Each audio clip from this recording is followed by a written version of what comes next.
Welcome back, and thanks for joining us. Today's topic is the John Deere 4520. We're going to be discussing how this tractor came to be, as well as going over what made it a favorite among some farmers, as well as looking into some of its weaknesses. As tractors would get bigger over the years, John Deere would learn a lot from this 4520. One thing that stands out about this 4520 is it was the first John Deere production tractor to leave the assembly line with a factory installed turbo. This would become the norm for Deere tractors to come in the future. These 4520s would only have a 2-year production run, being released in 1969 and running to 1970. And in those 2 years, there'd be 7,894 produced. So now let's take a look at a couple of the options available for this 4520. This tractor would only come in the row crop design, having no other variants. However, you would have the option for the John Deere cab.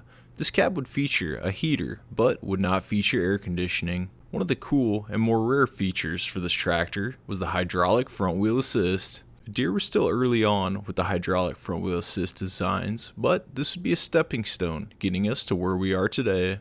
So now let's take a look at the engine that powered this machine. The 4520 features a 404 cubic inch 6-cylinder diesel turbocharged engine.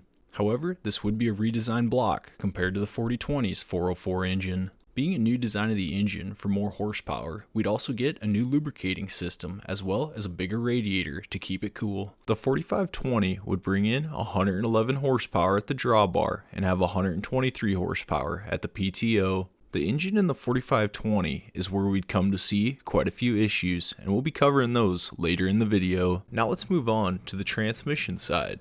There were 1,666 power shift 4520s produced and 6,228 synchros. A couple of things that would set the 4520 and the 4020 apart would be the weight and the power. The 4520 could weigh in anywhere from over 12,000 to 14,000 pounds, as compared to the 4020 that would weigh in at 82 to 9,500 pounds. We'd see a much heavier duty front axle on the 4520s, as well as a heavier rear axle housing. So let's take a look at why John Deere decided to produce the 4520. During the 1960s, the John Deere 4020 was a very popular option among farmers. John Deere also had the 5010 that ran up until 1965, when that would be replaced by the 5020. The 5020 would be a 150 horsepower tractor, which was quite a jump from the 4020. John Deere wanted to introduce a tractor that was in between for the farmers that didn't need as much power as the 5020 offered. The 20 series of John Deere new generation tractors would get a few new models in 1969, one of them being the 4520. So now let's take a look at what these early 4520s had for problems and how John Deere corrected them. One of the first issues Deere had with the engine operating system was in the air cleaner. The early 4520s were sometimes known for being able to suck dust and dirt into the engine. However, on a lot of occasions, it was due to improper air cleaner installation. John Deere would update this midway through the run of the 4520s, offering a dual air cleaner system as well as the pre-cleaner. Deere would also see some problems with the fuel injection system on these early 4520s.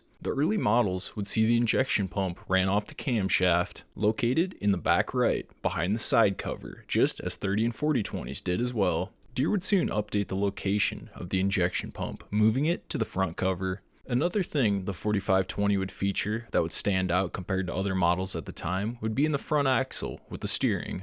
The 4520 would feature 2 steering cylinders mounted on the front axle. Now compared to the 4020 that uses a steering valve that runs up and turns a steering motor. This would make the 4520's steering operation a little bit different, but would be a smart decision and a learning process, as most tractors today use steering cylinders. Staying with the hydraulics on this machine, it could feature 1 to 3 selective control valves and would receive its power from the John Deere radial hydraulic piston pump. Another thing about the 4520 that was a limiting feature was it came with only a 1000 RPM PTO shaft. This also made it a tough sale for farmers who were still primarily running 540 PTO attachments. Another unique thing about the 4520 is it features taller rear fenders. This would be for clearance of the bigger tires that were put on the 4520. The 4520 would be followed up by the 4620 in 1971. This is where we'd see quite a few updates and improvements, one of the biggest being the engine getting an intercooler. Also released in 71 would be the 4320. Between these two new models, it would give farmers extra options for larger row crop tractors. John Deere was able to use the 4520 to help make improvements that would be brought to the 4320 and the 4620. And just 2 years later, they'd release the Generation 2 30 Series line of tractors. 4520s today can still be found on farms across America, as well as in the shops of collectors. As of today, the average asking price is roughly $12,000 to $15,000. That's all I got for you today on the John Deere 4520. Let me know what tractor you want to hear about down in the comments. As well, if you've ever ran a 4520 and what you thought about it. But with that out of the way, I want to thank you guys for watching today's video, as well as thank all the subscribers and people that have liked the video, as it's made all these videos possible. We'll catch you in the next one.